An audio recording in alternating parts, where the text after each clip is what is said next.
আমি আমার জীবন রক্ষা করার জন্য জি জি জীবন যে রক্ষা করার জন্য। ইমানদারির সাথে যেভাবে তোমাকে না, এটা বিশ্বাস হচ্ছে করছে। সে কথা বলছে জি। মানে সমকালে সাংবাদিক সাহেব যখন জিজ্ঞেস করছেন যে আপনি এটা কেন বলছেন, 30 সেকেন্ডে যদি আমার কিছু সময়টা রাকিবকে দেন, কারণ রাকিব একটু কম বলেছে। না, আমি বলে ফেলছি, আপনি বলেন, সমস্যা নেই। বলেন। আপনি পারলে এটা এই ইস্যুতে কথা বলেন। নেতা বদলায়, দল বদলায়, জন্ম নেয় নতুন দল, কিন্তু সাধারণ মানুষের ভাগ্য কি আসলে বদলায়? আশ্বাস আর প্রতিশ্রুতির ভিড়ে আমরা খুঁজব বাস্তবতার প্রতিফলন। আমাদের কাজ প্রশ্ন করা, দেশ ও মানুষের স্বার্থে প্রশ্ন আমরা করেই যাব। থাকবে মত ও ভিন্ন মতে শ্রদ্ধা। স্টার নিউজের কড়া আলাপে আজকে আপনাদের সাথে ফারাবি হাফিজ। আজকের কড়া আলাপে অতিথি হিসেবে যারা রয়েছেন আমাদের সাথে পরিচয় করিয়ে দিই। শুরুতে রয়েছেন আকবর হোসেন, তিনি সাংবাদিক, এবং রয়েছেন ডাক্তার রাকিব আল হাসান, তিনি রাজনৈতিক বিশ্লেষক। কিছুক্ষণের মধ্যেই আমাদের সাথে যুক্ত হবেন সালেউদ্দিন সিফাত, তিনি যুগ্ম সদস্য সচিব, জাতীয় নাগরিক পার্টি এনসিপি। সিফাত আসার আগে আমরা আলোচনা এগিয়ে নিতে চাই। আকবর হোসেন, আপনাকে দিয়ে শুরু করি। আমরা টিআইবির একটা রিপোর্ট দেখলাম গতকাল, তারা পত্রিকায় প্রকাশ করেছে যে টিআইবির রিপোর্টে সরকারের প্রথম 100 দিনে অপরাধ এবং আইন শৃঙ্খলা পরিস্থিতির সামগ্রিক চিত্র তারা তুলে ধরেছে। তারা অপরাধের পরিসংখ্যান দিচ্ছে এরকম যে খুন 605টি, অপহরণ 196টি, চুরি 2214টি, ছিনতাই 2294টি, ডাকাতি 90টি। নারী ও শিশু নির্যাতনের চিত্র তারা দেখাচ্ছে যে মোট নির্যাতন 3496টি ঘটনা, ধর্ষণ 78 থেকে 102 জন, গণধর্ষণ 30 থেকে 36 জন, শিশু ধর্ষণ 49 থেকে 71 জন। আইন শৃঙ্খলা বাহিনী ও পুলিশের অবস্থা তারা তুলে ধরেছে। পুলিশের উপরে হামলা হয়েছে 129টি ঘটনা। গতকাল তারা সংবাদ সম্মেলন করেছে এবং তারা বলেছে যে বর্তমান সরকারের পরশুদিন প্রথম 100 দিনে সারা দেশে 605টি খুন ও 196টি অপহরণের ঘটনা ঘটেছে। এখন জবাবে স্বরাষ্ট্রমন্ত্রী বলেছেন যে টিআইবি রিপোর্ট করে পত্রিকার কাটিং থেকে, তারা কোনো তদন্ত করে না। পুলিশের অপরাধ চিত্র থেকে নেওয়া তথ্য বলছে, তিনি বলছেন যে আগের চেয়ে বর্তমানে আইন শৃঙ্খলা পরিস্থিতি ভালো আছে। এটা তো মুখস্থ কথা, সব সরকারই বলে যে আগের চেয়ে তো আমরা ভালো আছি, কিন্তু আইন শৃঙ্খলা এমন একটা ব্যাপার, এটা কিন্তু আমি আগের চেয়ে কতটা ভালো আছি সেটা সেই ব্যাপার না, আমার এখন কি ঘটছে সেটা হচ্ছে ব্যাপার। টিআইবি যে রিপোর্টটা দিয়েছে তারা বলেছে 2 মাসে এই ঘটনা ঘটেছে, অর্থাৎ এপ্রিল এবং মে মাসে, তাই তো? এর আগে কিন্তু মার্চ এবং এপ্রিল মাস, এই 2 মাসের কথা তারা বলেছে যে 605টি খুন করেছে। কিন্তু এরপরে কিন্তু আরও 1 মাস চলে গেছে এবং চলতি মাসেরও কিন্তু আরও 7-8 দিন চলে গেছে। এর আগে বিএনপি সরকার ক্ষমতায় যখন এসছে, ফেব্রুয়ারি 17 তারিখ সম্ভবত তারা সরকার ফর্ম করেছে, তখনও প্রায় 8-10 দিন বাকি ছিল। এখন দেখেন, এইটা বলে কখনো আপনি জাস্টিফাই করতে পারবেন না যে দেখেন আগে 650টা খুন হয়েছিল, এখন 605টা খুন হয়েছে, আমরা তো কম। ব্যাপারটা কিন্তু এরকম না। আমি দেখব যে আমার সেন্স অফ সিকিউরিটিটা কি আমার সমাজে। যেমন এই যে ছিনতাইয়ের কথা বলা হচ্ছে, ছিনতাইয়ের সব ঘটনা কিন্তু থানায় রেজিস্টার্ড হয় না। আর স্বরাষ্ট্রমন্ত্রী যে কথাটা বলছেন, এটা আমার মনে হয় কি উনি কি জেনে বুঝে বলছেন নাকি না জেনে, এটা আমার কাছে খুবই অপ্রাসঙ্গিক মনে হচ্ছে। যে তারা তো পত্রিকার কাটিং দেখেই তারা রিপোর্ট করবে। পত্রিকা রিপোর্ট কোত্থেকে করে? পত্রিকা তো রিপোর্ট করে যে ইনসিডেন্টগুলো থানায় রেজিস্টার্ড হয়েছে সেগুলোর ভিত্তিতে তারা করে। সাংবাদিকরা যেটা করে সেটার ভিত্তিতে তারা যা দেখে সেটার ভিত্তিতে তারা করে। সেখানে তো কোনো ফাঁকিঝুঁকির কোনো ব্যাপার নেই, কারণ খুনের মামলা তো আপনি কমিয়ে বা বাড়িয়ে দেখাতে পারবেন না। থানায় যেটা রেজিস্টার্ড হয়, মামলা হয়, সেটাই কিন্তু আসে পত্রিকায়। এবং আমার ধারণা বাংলাদেশে এমন কোনো খুনের ঘটনা থাকে না যেটা যদি বাদী পরিবার না হলেও পুলিশ মামলা করে না, পুলিশ বাদী হলেও করে, তার মানে তার রেকর্ড আছে। আর ছিনতাইয়ের কিন্তু সব ঘটনা আসে না। তো তাহলে এখন টিআইবি বাড়িয়ে বললো কোথায়, বা পত্রিকা থেকে বললে দোষের কি, এটা তো আমি বুঝতে পারলাম না। উনি এত শ্যালো কথা কি করে বলেন, এটাও আমার মাথায় ধরে না। কারণ আপনি দেখেন সিচুয়েশন কিন্তু বাংলাদেশের মতো একটা দেশের বাস্তবতাও তো আপনাকে আমলে নিতে হয়। সেই ক্ষেত্রে সরকার যদি ক্রেডিট নিতে চায়, কথা বলে যে আইন শৃঙ্খলা পরিস্থিতি গত বছরের এই সময়ের চাইতে, এই মাসের চেয়ে এখন কিছুটা উন্নত করার চেষ্টা করা হয়েছে, ভবিষ্যতে আরো হবে, এটা দোষের কোথায়? না, দোষের কিছু না। কি উন্নতি করা হয়েছে দেখেন, স্বরাষ্ট্রমন্ত্রী তো অনেক কথাই বলেন, কিন্তু আমরা ওনার কাছ থেকে আইন শৃঙ্খলা জনিত গভর্নমেন্টের স্টেপস বা সেখানে ওনাদের চিন্তাধারা কি, বা সেটাকে ওনারা কিভাবে দেখছেন, ওনাদের প্ল্যান কি, এগুলো সম্পর্কে আমরা ওনার কাছে খুব কমই শুনি। ওনার কাছে আমরা ডিফারেন্ট ইস্যু নিয়ে আমরা বেশি শুনি। অন্য ইস্যু নিয়ে উনি বেশি কথা বলেন। যেমন উনি গতকালকে পার্লামেন্টে বলেছেন যে বাংলাদেশে যে মেটার সঙ্গে যে পলিসিটাকে যে সোশ্যাল মিডিয়া থেকে কন্টেন্ট কিভাবে সরাতে হবে সেটার ব্যাপারে সরকার চিন্তাভাবনা করছে, ওই অনুযায়ী একটা আইন করবে যেটা মেটাকে যাতে করে সেটা কনভে করা যায়। এটা ওনার কাজ না। ওনার মন্ত্রণালয় হয়তো এটার সঙ্গে অ্যাসোসিয়েটেড, কিন্তু এটা কিন্তু লিড মিনিস্ট্রি কিন্তু ওনার মন্ত্রণালয় না, অন্য মন্ত্রণালয়। associate। কিন্তু উনি আইন বলছেন, শৃঙ্খলা পরিস্থিতি তো খারাপ হতে পারে। আপনি দেখেন, জি। আপনি দেখেন আজকে উনি যে কথা বলেছেন সংসদে, উনি ইসলামী ব্যাংক নিয়ে বিশাল এক ফিরিস্তি দিলেন, তাই না? যে এই হয়েছে ইসলামী ব্যাংকে, সেই হয়েছে ইসলামী ব্যাংকে। আমি তো আশা করেছিলাম উনি পার্লামেন্টে টিআইবির এই রিপোর্টটাকে উনি ধরে ধরে খণ্ডন করবেন, কিন্তু সেটা তো আমরা শুনলাম না। ইসলামী ব্যাংক নিয়ে বা ব্যাংকিং সেক্টর নিয়ে যদি কোনো পার্লামেন্টে বক্তব্য দিতে হয় দিতে পারেন, কোনো সমস্যা নাই, কিন্তু অর্থমন্ত্রীও পারেন দিতে।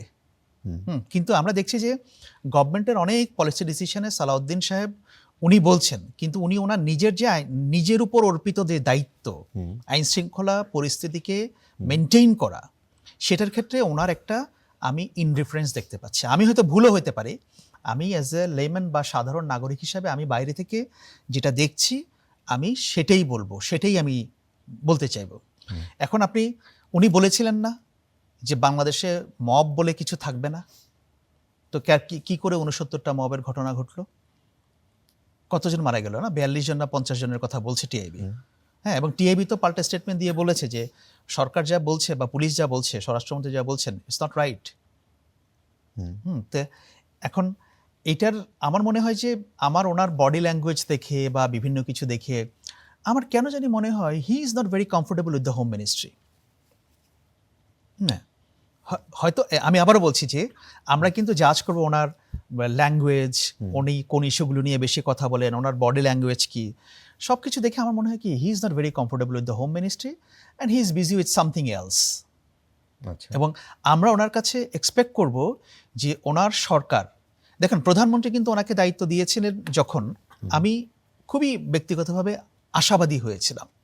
সালাউদ্দিন আহমেদ এই মুহূর্তে বিএনপিতে প্রধানমন্ত্রীর পরে, তারেক রহমানের পরে সবচেয়ে প্রভাবশালী ব্যক্তি। সেটা কি করে আপনি বুঝবেন? সেটা বুঝবেন কয়েকটা কারণে। সংলাপের মানে ওই যে সংস্কার কমিশনের যে নেতৃত্ব, সেটা কিন্তু পুরা বিএনপির পক্ষে সালাউদ্দিন আহমেদ সাহেব দিয়েছেন, আর কেউ দেন নাই। সরকার যখন গঠন করা হলো, স্বরাষ্ট্র মন্ত্রণালয়ে উনি কিন্তু একমাত্র মন্ত্রী, সেখানে কোনো উপদেষ্টাও দেওয়া হয়নি, সেখানে কোনো প্রতিমন্ত্রীও দেওয়া হয়নি। আপনি যদি দেখেন, এটা আমার অ্যানালিসিস, যে প্রধানমন্ত্রী যে মন্ত্রণালয়গুলোকে মনে করছেন যে উনি হয়তো পুরোপুরি মানে আস্থায় রাখতে পারছেন না বা ওনার একটু দোদুল্যমানতা আছে, সেখানে উনি একজন উপদেষ্টা করে নিয়োগ দিয়েছেন। প্রতিমন্ত্রীও আছে, মন্ত্রী আছে, প্রতিমন্ত্রী আছে, উপদেষ্টা আছে। বাট কয়েকটা মন্ত্রণালয়ে নাই সেটা, যেমন আইন মন্ত্রণালয়ে নাই, স্বরাষ্ট্র মন্ত্রণালয়ে নাই। তো যাই হোক, তার মানে হচ্ছে যে স্বরাষ্ট্রমন্ত্রীর উপর ওনার অগাধ আস্থা, এবং আমার ধারণা ছিল যে ওনার যেহেতু দলের মধ্যে অনেক বেশি প্রভাব, হ্যাঁ, প্রধানমন্ত্রীর সঙ্গে ওনার অনেক বেশি ভালো সম্পর্ক, প্রধানমন্ত্রী ওনাকে অনেক বেশি আস্থা রাখছেন, সো উনি হয়তো আইন শৃঙ্খলা পরিস্থিতি উন্নতি এটাকে খুব ভালোভাবে উনি ব্যাপারটাকে ডিল করতে পারবেন। কিন্তু আমার মনে হচ্ছে যে পরিস্থিতি যেদিকে যাচ্ছে তাতে করে আমি কোনো পজিটিভ সাইন দেখতে পাচ্ছি না। দিন শেষে কি হবে সেটা আমি বলতে পারছি না। আমি কিছু প্রশ্ন রেইজ করে রাখছি, মানে আমি বলবো না যে উনি একেবারে পুরোপুরি ব্যর্থ হয়ে যাবেন, ওকে আমরা দেখব, কিন্তু শুরুর দিকে আমরা যা দেখতে পাচ্ছি, early science and symptoms, this is not good at all. আচ্ছা, আপনার কাছে আসি ডক্টর রাকিব, যদি এই বিষয়টা নিয়ে বলেন। তিনি যখন বলেছেন যে টিআইবির রিপোর্ট করে আসলে পত্রিকার কাটিং থেকে, কিন্তু পুলিশের যে অপরাধ চিত্র সেখানে তারা আমলে নেয় না, এবং তিনি বলেছেন আগের চাইতে আইন শৃঙ্খলা পরিস্থিতি ভালো। এখন পুলিশ সদর দফতরের নিজস্ব ডেটা, সেটা আমরা দেখলাম যে বছরের প্রথম 3 মাসেই, জানুয়ারি থেকে মার্চ, দেশে 854টি হত্যাকাণ্ড ঘটেছে, যার মধ্যে ঢাকাতেই 107টি, এবং অন্যান্য যেই বিষয়গুলো তিনি তুললেন সেই বিষয়টি আপনি শুনেছেন, কি বলবেন? জি, আপনাকে ধন্যবাদ। আমার সহ-আলোচক এবং দর্শকদেরকে সালাম এবং শুভেচ্ছা। দেখুন, আমি ফার্স্ট একটু টিআইবির বিষয়টা একটু বলি। ধরেন, টিআইবি একটি স্বাধীন প্রতিষ্ঠান হিসেবে তারা রিপোর্টটি করেছে, কিন্তু যখন আপনি নিউট্রাল বেসিসে যখন আপনি কোনো রিপোর্ট করবেন বা কারো বিরুদ্ধে অভিযোগ করবেন, তখন কম্প্যারিজমের জায়গাটা থাকা উচিত। ধরুন, টিআইবি বিগত 5 বছর, ধরুন ইউনূস সরকারের 2 বছর বা তারও আগে হাসিনার আমলে প্রথম 3 মাসের বা 100 দিনের রিপোর্ট তারা করেছিল কিনা, আমি খুব ঘাটাঘাটি করে দেখলাম, কিন্তু পাইনি, কোনো রিপোর্ট তারা করেনি আর কি। তো আসলে এখানে আরেকটি জিনিস আমি আগেই যুক্ত করে নিই, সেটা হচ্ছে বাংলাদেশ বা যে কোনো রাষ্ট্রের দুটো জিনিস সবচেয়ে ইউনূস সরকারের সময়ের কথা আমার বলতে পারছি না, কিন্তু হাসিনার আমলে টিআইবি রিপোর্ট করেন? না প্রথম 100 দিনের রিপোর্ট তারা করে নাই। ও আচ্ছা, প্রথম 100 দিনের রিপোর্ট তারা করেনি। এবং যেটা আমি বলছিলাম, একটি রাষ্ট্রের স্থিতিশীলতার জন্য দুটি জিনিস সবচেয়ে বেশি জরুরি আমার কাছে সবসময়। একটি হচ্ছে সিকিউরিটি, এটা জননিরাপত্তা এবং ইন্টারনাল সিকিউরিটি সবসময়, আরেকটি হচ্ছে অর্থনীতি। সব জায়গায় আমি এটা বলি। তো সিকিউরিটির আসলে আইন শৃঙ্খলা পরিস্থিতির উন্নতির কোনো শেষ নেই। ধরেন সেখানে একটা ইনসিডেন্ট ঘটলো, 1000টা ঘটলো ইনসিডেন্ট। একটা রেপো যেরকম লজ্জাজনক, 1000টা রেপো লজ্জাজনক। একটা খুনও যেরকম নিন্দাযোগ্য, 1000টা খুনও নিন্দাযোগ্য। কিন্তু এটা উন্নতির শেষ নেই। আর বাংলাদেশের প্রেক্ষাপটে বাংলাদেশের 54 বছরের ইতিহাসে কখনোই কোনো স্বরাষ্ট্রমন্ত্রীকে আপনি সফল বলতে পারেন না, সুযোগও নাই। তো বাংলাদেশে এইটা কি আমি একটা সূচক না যে আমি একজন মানুষ মারা গিয়েছিল আর 100 জন মানুষ মারা গেল, একটা সূচক না যে এই সময়ের মধ্যে? আমি আসতেছি, আপনার সবগুলো উত্তর থাকবে আমার উত্তরে। সেটা হচ্ছে ধরেন আমি যেটা বলতেছিলাম, বাংলাদেশের স্বরাষ্ট্রমন্ত্রী সবসময় একটা থ্যাঙ্কসলি জব। আমাদের, আমি আরেকটু উদাহরণ আপনাকে দেই। ধরেন আমাদের পরিবারে যে মায়েরা চাকরি বাকরি করে আর যে মায়েরা চাকরি বাকরি করে না, গৃহিণী, তো যে মায়েরা চাকরি বাকরি করে তাদের জিনিসটা খুব ওয়ার্কিং লেডি হিসেবে খুব গ্লোরিফাই করা হয়। যে মানুষটা চাকরি করে না, হাউস ওয়াইফ থাকে, তো তাদের এই শ্রমিক মূল্যটা কিন্তু দেখা হয় না। আরেকটা সেন্সে ধরেন একটা ছেলে বুয়েট মেডিকেলে চান্স পেলো, সরকারি চাকরি পেলো, বিসিএস ক্যাডার হলো, তখন বলে অমুকের ছেলে, পিতার পরিচয় বলে, মাতৃত্বের পরিচয় বলে না। তা আমাদের স্বরাষ্ট্রমন্ত্রীর জায়গাটা এরকম, অনেক ভালো করলো, আপনি এখানে অনেক ভালো করতেছেন, কিন্তু হঠাৎ করে একটা তুলকালাম ঘটলো, ধরেন রামিসা হত্যাকাণ্ডের মতো একটা তুলকালাম ঘটলো, বা সাগরণীর মতো একটা তুলকালাম ঘটলো, বা তনুর মতো একটা তুলকালাম ঘটলো, দেখবেন রাতারাতি সব বিস্ফোরণ ঘটে যায়। এটা বাংলাদেশের প্রেক্ষাপটে, সাউথ এশিয়ান কান্ট্রিতে বাংলাদেশের প্রেক্ষাপটে হয়। এখন আপনি যে তুলনামূলক সূচকের কথা বলছেন, ধরেন আমি প্রথম 100 দিনের যদি অনুপাত করি বিগত 5 বছর আগ থেকে, 2021 সালে 879 জন প্রথম 100 দিন, 2022 সালে 856 জন, 2023 সালে 828 জন, 2024 সালে 940 জন, ইউনূস সরকারের আমলে সবচেয়ে বেশি 1100 জন, এই সরকারের আমলে 605 জন। একটা হচ্ছে 605টা, কিন্তু সূচকটা তো কমেছে, একটা পয়েন্ট। সেকেন্ড কথা হচ্ছে কি, এই 605টার মধ্যে মাত্র 3টা ছিল রাজনৈতিক হত্যাকাণ্ড, আর 602টা হচ্ছে আপনার জমি জমা, পারিবারিক দাম্পত্য কলহ, বাই মারামারি, অনেক কিছু নিয়ে। সুতরাং আপনি যদি কম্পারিজম যাই করেন, আমি এটাকে মানে ফ্রি ব্ল্যাঙ্ক সার্টিফিকেট দিচ্ছি না, কিন্তু কম্পারিজমের জায়গাটা, উন্নতির জায়গাটা গ্রাফ দেখা যাচ্ছে যদি আপনি প্রথম 100 দিন যে করেন। আর টিআইবির ব্যাপারটা হচ্ছে, টিআইবি একটা পক্ষপাত দুষ্ট যেটা করেছে, কারণ আপনি যখন করবে তাহলে বিগত সরকারের সময়গুলো করেননি কেন, একটা পয়েন্ট। সেকেন্ড কথা হচ্ছে, ধরেন আপনার নিশ্চয়ই মনে আছে যখন বিএনপি সরকার 2001 সালে যখন বিএনপি সরকার ক্ষমতায় আসে, তখন এমনভাবে রিপোর্টটা দেখালো যে সেখানে বিএনপি সরকার দুর্নীতিতে চ্যাম্পিয়ন হলো, অথচ সেই রিপোর্টটা কিন্তু হাসিনা সরকার, মানে বিগত আওয়ামী লীগ সরকারের 2000 সালের রিপোর্ট অনুযায়ী 2001 সালের রিপোর্ট আসছে, মানে পুরা টার্নওভার পিরিয়ডটা ছিল আওয়ামী লীগের আমলে। যেটা বিএনপি সরকারের আমলে আসলে বিএনপি ক্ষমতা, বিগত সরকার এটা বিএনপির দায় চাপিয়ে দেওয়া হলো, এবং বিএনপির সেই দায়টা 25-26 বছর ধরে টানছে, সেটা বিএনপি ব্রেকডাউন করতে পারে, সেটা বিএনপির ব্যর্থতা, বিএনপির পিআর টিমের ব্যর্থতা। কিন্তু পরবর্তী সময় আমরা দেখলাম বলে যে বিএনপি দুর্নীতি 5 বার চ্যাম্পিয়ন, কিন্তু পরবর্তী দেখা গেল এই যে সূচকগুলো কিন্তু দিনে কমছে। সুতরাং এই জিনিসটা মনে করি যে উন্নতির জায়গার কোনো শেষ নাই, উন্নতির জায়গা অবশ্যই রয়েছে। স্বরাষ্ট্র মন্ত্রণালয় মন্ত্রীকে বা মন্ত্রণালয়কে আরো বেশি বোল্ড হতে হবে, কোনো সন্দেহ নাই।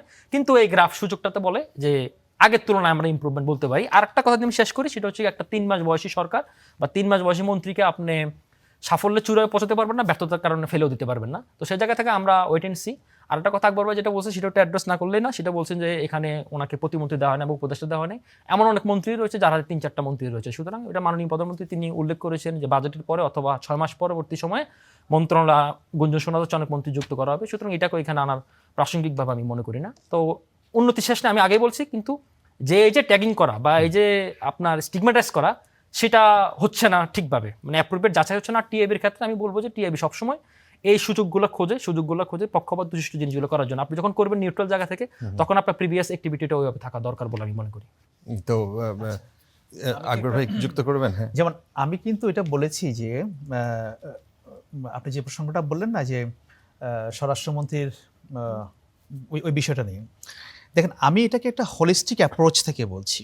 এটা কিন্তু ওনাকে কোনো ট্যাগিং করা বা কোনো বিষয় না, আমি আপনাকে কিছু বলিনি। হ্যাঁ, আমি বলছি আর কি যে এটা একটা হোলিস্টিক অ্যাপ্রোচ থেকে, যে আপনি সরকারটা 3 মাস না 6 মাস না 2 মাস সেটা ব্যাপার না, এটা হচ্ছে অল অ্যাবাউট মানুষের সেন্স অফ সিকিউরিটির ব্যাপার অ্যাজ এ সিটিজেন। মানে আপনি সরকারের কাছ থেকে কি এক্সপেক্ট করেন, এবং ওই যে মন্ত্রী দেয়নি বা প্রতিমন্ত্রী দেয় না, যেটা প্রাসঙ্গিক কথা বললেন, আমি বললাম যে এটাকে আমি উদাহরণ হিসেবে বলছি এই জন্য যে স্বরাষ্ট্রমন্ত্রী he is known to be very powerful in BNP. হ্যাঁ, আমি ওই জন্য বলছি, এবং আমি কিন্তু ওই জন্য শুরুতে খুব আশাবাদীও ছিলাম যে ওনার মতো একজন পাওয়ারফুল লোককে যেহেতু স্বরাষ্ট্রমন্ত্রী করা হয়েছে, ইউজুয়ালি আমরা দেখি কি যে স্বরাষ্ট্রমন্ত্রী যদি দুর্বল হয়, মানে দলের মধ্যে যদি তার অবস্থান না থাকে, তাহলে হয় কি উনি মিনিস্ট্রি রান করতে পারেন না। So in that sense the prime minister was right appointing him. But আমার কাছে মনে হচ্ছে একই সঙ্গে উনি সবচেয়ে দুর্বল ব্যক্তিও, মানে আমি গত 3 মাসে অসহায় ব্যক্তি বলতে পারেন আপনি। আমি জানি না অসহায় কিনা, কিন্তু ওনার অ্যাক্টিভিটি দেখে আমার মনে হচ্ছে যে যে জন্য আমি ওই মানে ব্যবহার করলাম, যে ওনাকে দেখে আমার মনে হচ্ছে মানে he is not comfortable with the home ministry. আচ্ছা আপনার অ্যাসেসমেন্ট ওকে। আচ্ছা আচ্ছা, সালেউদ্দিন সিফাত আমাদের মধ্যে এসছেন। আপনাকে আপনি পুরো আলোচনাটা শোনেন নাই। আলোচনাটা ছিল হচ্ছে টিআইবির রিপোর্ট নিয়ে। গত পরশুদিন তারা যেটা প্রকাশ করেছে এবং সংবাদ সম্মেলন করেছে, সেখানে দেশে 3 মাসে কতগুলো অপরাধ ঘটেছে, কতগুলো খুন ঘটেছে, ধর্ষণ ঘটেছে এবং আইন শৃঙ্খলা পরিস্থিতির কতটা অবনতি ছিল, এবং এই নির্বাচিত একটা সরকারে মানুষের অনেক প্রত্যাশা ছিল, সেই জায়গাটা নিয়ে কথা হচ্ছিল। তো এই বিষয়টা নিয়ে আপনারা বলবেন যে অভ্যুত্থানের পর নাগরিকদের যে নিরাপত্তা পাওয়ার কথা ছিল তা নিশ্চিত করতে এই সংসদ এবং এই সরকারকে কি আপনাদের ভাষায় কি ব্যর্থ বলবেন? ধন্যবাদ জানাচ্ছি। বেশ তাড়াহুড়ো করে আসলাম, আমি প্রসঙ্গের সাথে বেশ একটা পরিচিত হওয়ার সুযোগ পাইনি। বাট যতটুকু আমি শুনতে পেরেছি 100 দিনের আপনারা একটা জাজমেন্ট বা মূল্যায়ন করতে যাচ্ছেন, এবং এটার প্রসঙ্গ মোস্ট প্রবাবলি স্বরাষ্ট্র মন্ত্রণালয় ইস্যু সহ আর অনেকগুলো ইস্যু আছে, বাট মেইনলি বোধহয় ফোকাস অন স্বরাষ্ট্র মন্ত্রণালয়। কিছুক্ষণ আগে যা বুঝলাম টিআইবি রিপোর্টে যেহেতু আসলে স্বরাষ্ট্র মন্ত্রণালয়ের ব্যর্থতা বা এগুলো নিয়ে বলা হয়েছে, তো আমার একটা স্মৃতি মনে পড়ছে। একবার এরকম একটা টক শোতে বসছিলাম ডক্টর জাহিদ ভাইয়ের সাথে। তো তখন টিআইবির ইফতেখারুজ্জামান সাহেব তিনি কোনো একটা টক শোতে বা কোনো একটা সবাই তিনি বলেছিলেন যে এনসিপি কিংস পার্টি বা এই ধরনের কিছু একটা হয়েছে। তো আমার যতটুকু মনে পড়ে জাহিদ ভাই এটাকে বেশ ভালোভাবে উপস্থাপন করছিলেন যে ওনার মতো একটা লোক যদি এটা বলতে পারে তাইলে এইটা কেন হইল না। তো আজকে আবার দেখতে পাচ্ছি যে বিএনপির মধ্যে যারা অ্যাক্টিভিস্টরা আছেন বিভিন্ন সেক্টরে বিভিন্ন জায়গায় কাজ করছেন, তারা আবার দেখতেছি টিআইবি রিপোর্টটাকে বেশ অ্যাটাক করছেন, which is not problematic at all.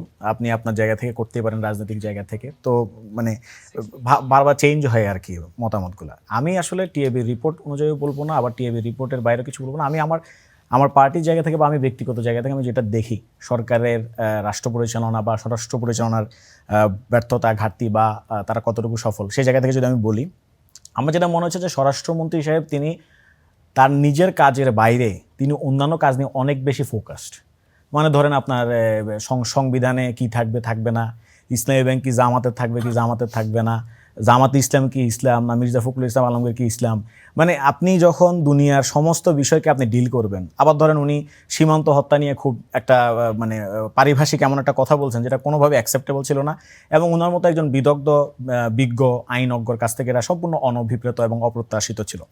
আমার কাছে মূল সমালোচনা হচ্ছে এই জায়গায় যে আপনি আপনার কাজটা যেহেতু ছিল ল অ্যান্ড অর্ডারটাকে মেনটেন করা, আপনার প্রাইমারি ফোকাস তো সেখানে থাকা উচিত। আজকেও দেখলাম যে নোয়াখালীতে একজন যুবককে ওপেনলি প্রকাশ্যে আপনার গুলি করে দিয়ে একজন চলে গেছে, এটা ভিডিওটা বিভিন্ন আপনাদের সংবাদ মাধ্যম ছড়িয়েছে।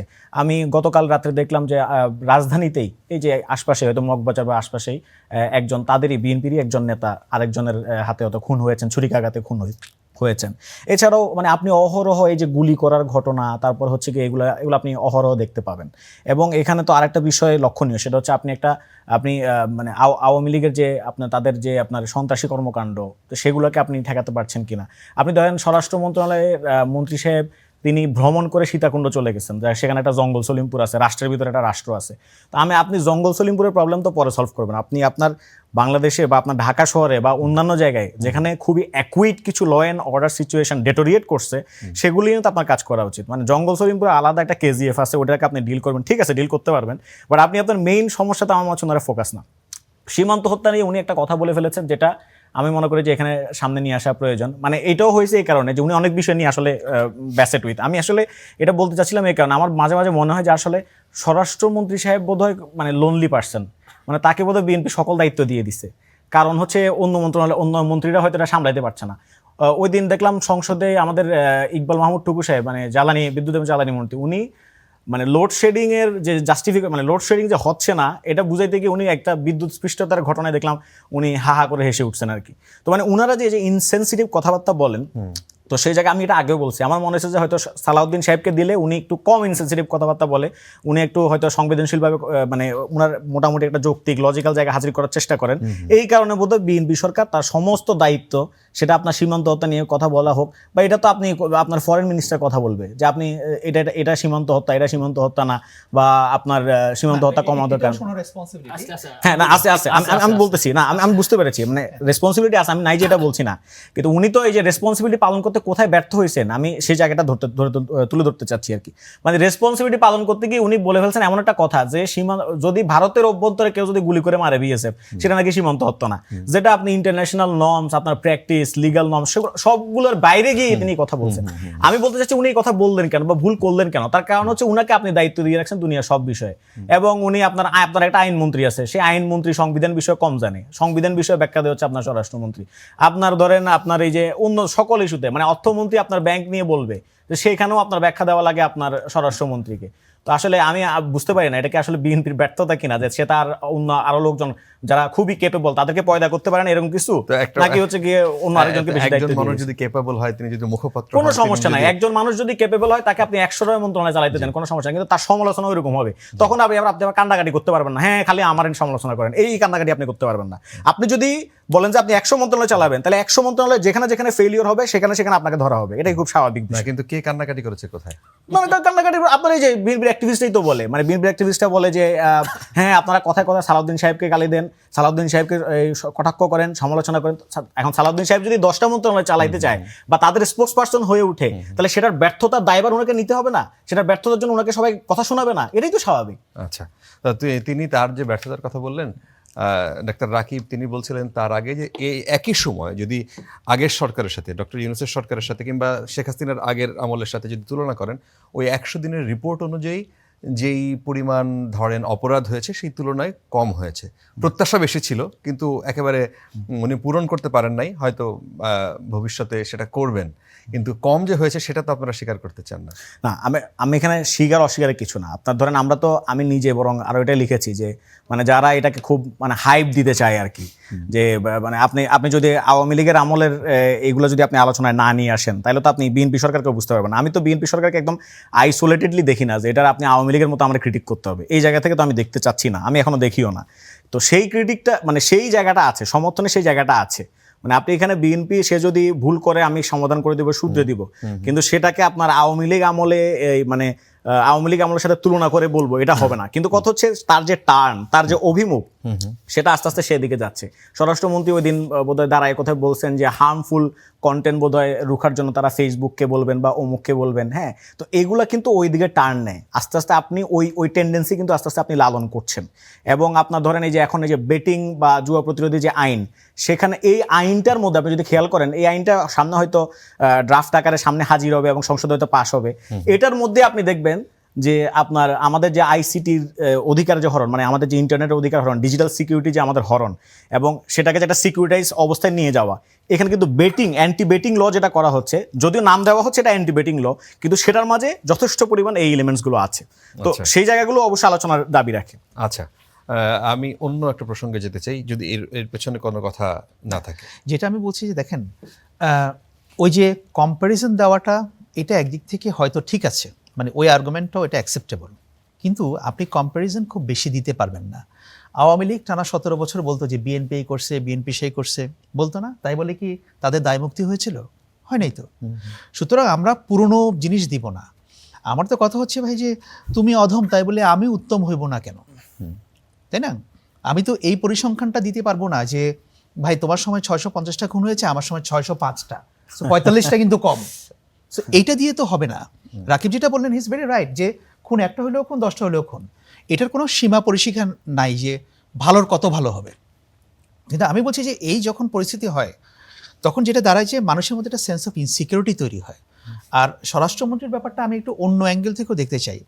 I am rather sympathetic to him to some extent. মাঝে মধ্যে আমার মনে হয় যে এই লোকটাকে কি ইচ্ছা করেই কি সামনে ঠেলে দেওয়া হচ্ছে সব বিষয়ে, নাকি উনি নিজে থেকেই সামনে চলে আসছেন সব বিষয় নিয়ে? এতে করে হচ্ছে কি, যার যেটা নিয়ে কথা বলার দরকার তার গায়ে কিন্তু কাদা লাগছে না, সব কিছু কিন্তু ওনার গায়ে এসে লাগছে। উনি ইসলামী ব্যাংক নিয়ে কথা বলছেন, এটা নিয়ে কথা বলার কথা বাংলাদেশ ব্যাংকের গভর্নর বা অর্থমন্ত্রী, কিন্তু উনি সেটাকে টেনে নিচ্ছেন। তো এখন ওনাকে নিয়ে তো নানা রকম কথাবার্তা চাউর আছে। তো এই যে এইসব নানা রকমের কনস্পিরেসি থিওরি যে ওনাকে নিয়ে আছে, তো উনি তো এগুলো বলে সে কনস্পিরেসি থিওরিগুলোকে উনি আরো নিজের দিকে ইনভাইট করছেন। কেন? না, Exactly. তিনি তো একই সাথে একটা দলের, আবার আপনি একটু আগে বলছিলেন না, যে প্রভাবশালী একজন নেতা, ডেজিগনেটেড লোক তো আছেন তো না। সেটা তো আপনি রাজনৈতিক, যখন আপনি তো জামায়াতের সাথে পার্লামেন্টে রাজনৈতিক বক্তৃতা খুবই হয়। ভালো কথা, না রাজনৈতিক বক্তৃতা হবে, কিন্তু আপনি তো সব বিষয়ে অ্যাড্রেস করতে পারবেন না। He is a human being, সেটার জন্য তো তাদের তাই রাজনৈতিক না? আবার প্রতিপক্ষ মানে আছে তো। সরকার বা প্রধানমন্ত্রী খুশি তো, মোহাম্মদ চৌধুরী আছেন হ্যাঁ, না? মানে সরকার বা প্রধানমন্ত্রী তো ওনার রোলগুলো ডেজিগনেট করেছেন বিভিন্ন জায়গায়। জি। তো উনি যদি সব বিষয় নিজে থেকে আনেন বা ওনাকে ঠেলে দেওয়া হয়, তাহলে কিন্তু এই ভদ্রলোকের যে অবস্থা হবে, শেষ পর্যন্ত ওনাকে বহু কিছুর দায় নিতে হবে। তো এটা তো ওনার প্রতি কি নিজেই উনি নিজেকে অবিচার করছেন, নাকি ওনার প্রতি কেউ অবিচার করছে, এটাও আমার একটা প্রশ্ন। এই জন্য ওনার প্রতি আমার কিছু সিম্প্যাথিও আছে। আচ্ছা আচ্ছা, আমরা একটু আরেকটা প্রসঙ্গে যেতে চাই।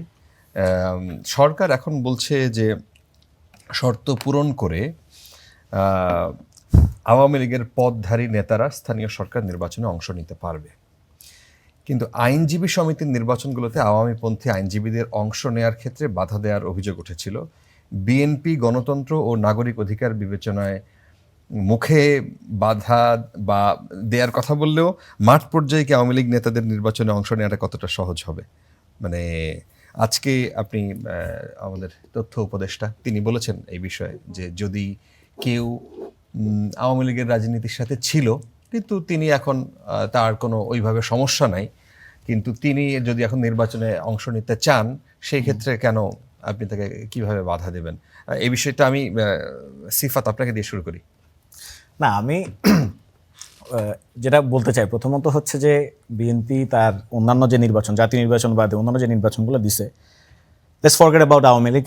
আওয়ামী লীগে তার একটা ব্যাড পাস্ট আছে, তার নিয়ে ক্রিমিনাল অনেকগুলা মামলা টামলা চলমান আছে, ক্রাইমস এগেন্স্ট হিউম্যানিটির অভিযোগ আছে, চলতেছে, এখনো পুরোপুরি বিচার প্রক্রিয়া শেষ হয় নাই। কিন্তু আমাদেরও একজন ক্যান্ডিডেট, আপনার এই যে বার কাউন্সিলগুলোর ইলেকশনে আমাদেরও একজন ক্যান্ডিডেট, জেলা পর্যায়ের একজন ক্যান্ডিডেটকে তাকে ডিরেক্ট আপনার দিনে দুপুরে মিডিয়ার সামনে তাকে একদম প্রায় ঘাট ধাক্কা ধরে বের করে দেওয়া হয়েছিল একজন বিজ্ঞ আইনজীবী, এবং তারপর তারা একচেটিয়া ভোট করে একটা বারে তারা এটা সকল ভোট নিয়ে গেছে। এটা একদম দিনে দুপুরে মিডিয়াতে প্রমাণ আছে। এরকম এছাড়া আর অনেকগুলো বারে এই ধরনের অভিযোগ শোনা যায়। তো ফলে এই জায়গাটা বিএনপি নিজেই, সামনে স্থানীয় ইলেকশন আছে, সেই ইলেকশনে তারা কিভাবে অন্যদেরকে, মানে যারা এখন অলরেডি বিরোধী দল আছে তাদের ব্যাপারে তাদের অবস্থান কি হবে, মানে আওয়ামী লীগের ব্যাপারে তো আমি এখানে প্রশ্ন তুলছি না, মানে আমার যারা বিরোধী দল আছে বর্তমানে জাতীয় সংসদে বা ধরেন স্বতন্ত্র প্রার্থী আছে, তাদের যে কি হালত হবে এটা নিয়ে আমি খুব সন্দিহান এবং চিন্তিত। এবার যদি আওয়ামী লীগের ব্যাপারে আপনি বলতে চান, সেটা হচ্ছে যে মানে আওয়ামী লীগের ইন্ডিভিজুয়াল, এখানে তো একটা লিগ্যাল ল্যাকুন অফকোর্স আছে, যে আপনি অন্তর্বর্তীকালীন সরকার যেটা করছে যে আপনি জাতীয় সংসদ যে ইলেকশন, সেই ইলেকশনে আপনি এখানে আওয়ামী লীগকে আপনি বার করে দিচ্ছেন, যেখানে অ্যাজ দল হিসেবে সে পার্টিসিপেট করতে পারছে না। মানে স্থানীয় নির্বাচনে যেহেতু দলীয় কোনো সিদ্ধান্ত আসছে না, সে তথ্য উপদেষ্টা বলছেন এটা নির্দলীয় হবে, তো ফলে এখানে ওই মেকানিজম কাজ করছে না, এই লিগ্যাল যে মেকানিজম সেটা কাজ করছে না। তাহলে এখানে অন্য কোনো লিগ্যাল লাইক নিয়ে আসা যায় কিনা, মানে আইন অথবা অন্য কোনো কিছুভাবে নিয়ে আসা যায় কিনা, যেটা দিয়ে আপনি যারা এটার সাথে জড়িত এবং তাদের বিচার না হওয়া পর্যন্ত, এটা কিন্তু আমাদের একটা প্রাইম দাবি ছিল যে আওয়ামী লীগের যারা যারা জড়িত আছে, এবং আপনি মানে আওয়ামী লীগকে যদি খালি আপনার ন্যাশনাল ফেস আকারে আপনি বিচার করতে যান, তাহলে এটা আপনি হবে না। কারণ আপনি স্থানীয় পর্যায়ে যে একটা বিএনপির নেতা আছে, জাহিদুর রহমান বলতে পারেন কেন? কারণ জাহিদুর রহমান হচ্ছে কি ওই মানে স্থানীয় পর্যায়ে আওয়ামী লীগের ওই হামলা মামলার শিকার হন নাই। স্থানীয় পর্যায়ে বিএনপির একটা কর্মী, একটা নেতা, সে হামলার শিকার হয়েছে, সে মামলার শিকার হয়েছে, সে দীর্ঘ 5 বছর 6 বছর মানে 10 বছর তার বাড়িতে থাকতে পারে না, এলাকায় থাকতে পারে নাই। তো ফলে সে আওয়ামী লীগকে জাহিদুর রহমান সাহেবের মতো এত নুয়ান্স এবং সফিস্টিকেটেড ওয়েতে সে আওয়ামী লীগকে এভাবে দেখবে না, ব্যাখ্যা করবে না। তাদের যে চাওয়াটা, আপনি ওই যে তৃণমূল বলেন বা জামায়াত বলেন, সবার যে চাওয়াটা, সেটা হচ্ছে আপনি যতক্ষণ পর্যন্ত আওয়ামী লীগের পাস্ট অ্যাট্রসিটিগুলো আছে এবং ক্রাইমস এগেন্স্ট হিউম্যানিটিগুলো আছে, সেগুলো যতক্ষণ পর্যন্ত আপনি বিচার নিশ্চিত করতে পারছেন আপনার ট্রাইব্যুনালে, ততক্ষণ পর্যন্ত তাদেরকে আপনি নির্বাচনে অংশগ্রহণ করতে দিবেন। এবং সেটার জন্য আপনি লিগ্যাল কি আপনি বার তৈরি করবেন, স্ট্যান্ডার্ড তৈরি করবেন, সেটা হচ্ছে আপনার বিষয়। কিন্তু আপনি সেটা না কইরা, আপনি সেই লিগ্যাল লেখনের কথা উপস্থাপন না করে আপনি যদি খালি ইনভাইট করতে থাকেন যে হ্যাঁ আপনি একটা ব্যক্তি আওয়ামী লীগ, মানে ব্যক্তি আওয়ামী লীগ মানে কি, মানে সে আওয়ামী লীগ করে না, মানে what does he mean by that? মানে আপনি তো নির্বাচনে গিয়ে তো আওয়ামী লীগের হয়ে ভোট চাইবেন না, মানে নির্বাচনে গিয়ে তো সে আওয়ামী লীগের হয়ে ভোট চাইবে না, তাহলে ব্যক্তি আওয়ামী লীগ আবার কি জিনিস? তারপর আপনার ধরেন আপনি একটা অন্য একটা হিসাবে চিন্তা করেন, আওয়ামী লীগ যে আইনে নিষিদ্ধ, সন্ত্রাস যে বিরোধী আইনটা, সেই আইনে তো জেএমবিও নিষিদ্ধ। এখন ব্যক্তি জেএমবি বলতে কোনো কিছু আছে নাকি? মানে ব্যক্তি আওয়ামী লীগ, এটা আবার কোন ধরনের ধারণা? এই জিনিসটা আমি ক্লিয়ার না আর কি, ডক্টর জাহেদ সাহেবের বক্তব্য আমি ক্লিয়ার না। আমাদের বক্তব্য হচ্ছে সিম্পল, আপনি এখানে একটা লিগ্যাল লেখুন আছে, এটা আমি অ্যাড্রেস করি, এটা প্রতিপক্ষের জায়গা থেকে হয়তো আমার অ্যাড্রেস করা উচিত না, আমি আর হয়তো গ্যাঞ্জাম করা উচিত, যেটা তারা করতো আর কি আগে। কিন্তু আমি ধরেন অ্যাড্রেস করছি, তাহলে এখন তার যেটা করা উচিত সেটা হচ্ছে এটা আইন মন্ত্রণালয় থেকে শুরু করে সরকারের এক্সপার্ট যারা বা তারা নিজেরা প্রধানমন্ত্রীকে পরামর্শ দেওয়া যে আমরা এই লিগ্যাল ল্যাকুনাটাকে কিভাবে আমরা ফিল আপ করতে পারি। এটা না করে যদি আপনি নর্মালাইজেশন প্রসেসে যান যে ব্যক্তি আওয়ামী লীগ যদি নির্বাচনে অংশগ্রহণ করে আমরা কিছু করব না, আমরা কিছু বলবো না, ব্যক্তি আওয়ামী লীগ বাদ দেন, আপনি আগে ওই যে জামায়াত এনসিপি যারা যারা দাঁড়াবে, স্বতন্ত্র যারা যারা দাঁড়াবে তাদের আগে নিরাপত্তা নিশ্চিত করেন, তারপর আপনি ব্যক্তি আওয়ামী লীগকে চিন্তা করিয়েন। কিন্তু তাদের কোনো সমর্থক ধরেন সে আওয়ামী লীগকে ভোট দিত যদি থাকতো বা পছন্দ করেন ধরেন ওই দলকে, তাদেরকে আপনি কি করবেন তাহলে? না আমরা তো বলছি না যে আপনার যারা পাস অ্যাট্রসিটির সাথে মানে জড়িত না বা তাদের কথা বলছি না, মানে আমরা বলছি যে যারা পাস অ্যাট্রসিটির সাথে জড়িত, ক্রাইমস এগেইনস্ট হিউম্যানিটির সাথে জড়িত এবং আওয়ামী লীগের বিভিন্ন পদে হোল্ড করে আছেন, মানে তারা অফিসগুলো হোল্ড করে আছেন, ধরেন তাদের কমিটিগুলোতে আছেন, আপনি তাদের ব্যাপারে কি সিদ্ধান্ত নেবেন সেটার কথা বলছি। একজন ধরেন সে কখনো কোনো এক সময়, অনেক সময় যেটা হয় আর কি, গ্রামে যেটা হয়েছে, গ্রামে হয়তো অনেক সময় দেখা গেছে তার ফ্যামিলি, তার আব্বা আওয়ামী লীগ করতো, সে আওয়ামী লীগে একটা ভোট দিয়ে আসছে, এরকমও হয়েছে। আবার অনেকে আপনার জোর করে আপনার ভোট দেওয়া হয়েছে, এরকমও হয়েছে। তো এখন এইটা বিচারের মাপকাঠি কি? এটা বিচারের মাপকাঠি তো ছিল ইলেকশন। তা আওয়ামী লীগ তো ইলেকশনই হইতে দেয় নাই, মানে বাংলাদেশে আওয়ামী লীগ ইলেকশন হইতে দেয় নাই। তো ফলে এই যে সো কল আওয়ামী লীগের সমর্থক একটা চিন্তা মাথায় নিয়ে এটা প্রি সাপোজিশন নিয়ে আগানো, এটাকে আমি সমস্যাজনক এবং প্রবলেমেটিক মনে করি। আচ্ছা, আকবর হোসেন, আপনাকে এই প্রশ্নটা করি যে তিনি সম্প্রচার উপদেষ্টা জাহিদুর রহমান বলেছেন যে নির্বাচন সংক্রান্ত শর্তাবলী পূরণ করতে পারলে কার্যক্রম নিষিদ্ধ থাকা আওয়ামী লীগের নেতা কর্মীদের স্থানীয় সরকার নির্বাচন সরকারে কোনো অংশগ্রহণ করতে কোনো বাধা নেই। তো পাশাপাশি তিনি এও বলেছেন যে আওয়ামী লীগের যে কোনো তৎপরতা কঠোর হস্তে, ওই একই প্রোগ্রামে বলেছেন যে কঠোর হস্তে দমন করা হবে। এখন আপনি এই জিনিসটাকে কিভাবে ব্যাখ্যা করতে চান? আমি বিষয়টাকে দেখি যে আওয়ামী লীগ প্রশ্নে সরকার বা বিএনপির মধ্যে একটা দোদুল্যমানতা আছে, এবং তথ্য উপদেষ্টার কথাতেও কিন্তু সেটা বোঝা যাচ্ছে।